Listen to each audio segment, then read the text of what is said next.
And coming up next, TV's favorite outdoorsman, Mark Droppins, gives us another lesson in woodcraft, water, and wildlife.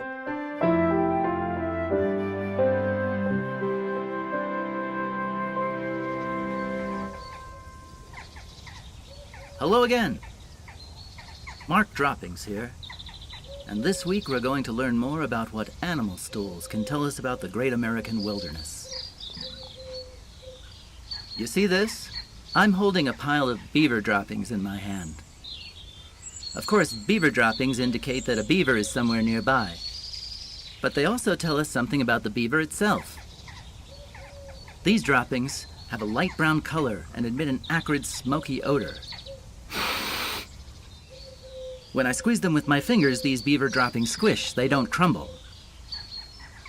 All of which means that our buck-toothed friend is healthy. There are some rabbit droppings. Let's take a look at those. You can always tell rabbit droppings from beaver droppings.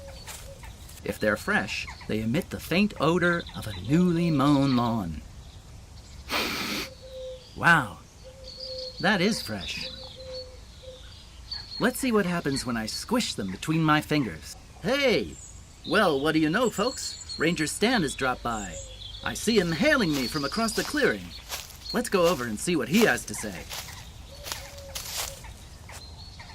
Ranger Stan is a good friend of nature. He helps protect the parkland out here on the Great Yellow River. Ranger Stan, good to see you out here again.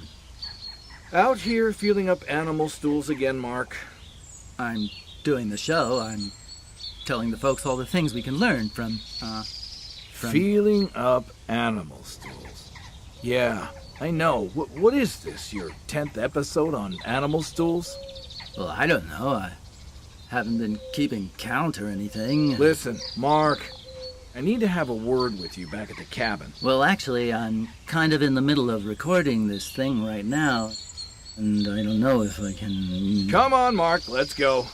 Mark, I don't want to have to make you go. Well, okay. Listeners at home, Ranger Stan and I are, going back to my cabin out here in the woods. I guess he has an important message for us, so, see you back at the cabin.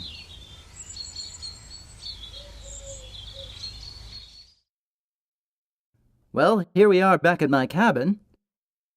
What did you want to talk about, Ranger Stan? Mark. How about if I get a big roaring fire going here in the fireplace? It can get kind of chilly here in the afternoons, as old Jack Frost used to say. Never mind the fire, Mark. Listen to me. Look. Mark, what is all this stuff you're doing about droppings every week? What do you mean? Well, last week you did a show on wolf droppings. 2 weeks ago you did a whole half hour on bear droppings. Deer droppings, ant droppings. Who cares about ant droppings? But Stan, it's a nature show. Mark, people are starting to talk. Talk about what? They think you might be turning into some kind of a freak or something. You know, living all alone here in the woods by yourself, with a cabin full of these jars, samples as you call them. What are you trying to say, Stan? That's all for this week, but TV's favorite outdoorsman, Mark Droppins, will be back next week with more lessons in woodcraft, water, and wildlife.